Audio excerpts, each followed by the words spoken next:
ইনসাফ, আজাদি, এই সকল যে শব্দ রয়েছে, এই সকল শব্দ আমাদের জীবনের অবিচ্ছেদ্য অংশ।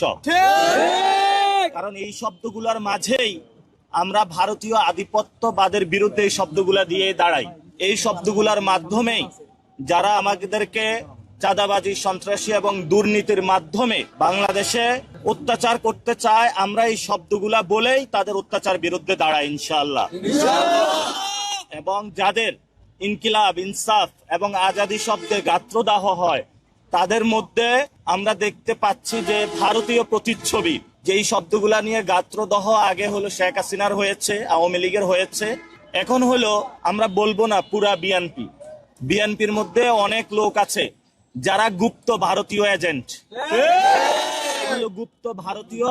এদের হলো ইনকিলাব, ইনসাফ, আজাদি শব্দে চুলকানি শুরু হয়। আমাদের ওসমান হাদি ভাই বলেছিলেন যে আমরা ঢাকা আটে একটা ইনসাফের রাজত্ব কায়েম করতে চাই। তো ফলত ওরা আজকে বলছে যে ইনকিলাব মঞ্চ কি? ইনকিলাব মঞ্চ হলো সেই জিনিস, যেই জিনিস আপনাদের চাঁদাবাজি, সন্ত্রাস, দুর্নীতির যে মসনদ আছে সেটাতে হলো আগুন ধরিয়ে দিয়েছে। সেই জন্য আমরা আমাদের লড়াই চালিয়ে যাব ইনশাআল্লাহ। এবং আমাদের ইলেকশনের যে সিস্টেমটা রয়েছে, এই সিস্টেমের মধ্যে অনেক ভুল ত্রুটি রয়েছে। অর্থাৎ এখানে চাঁদাবাজ, সন্ত্রাস, দুর্নীতিবাদ যারা, তারাই সংসদে যাওয়ার সিস্টেম। এই সিস্টেম পরিবর্তন করতে হবে।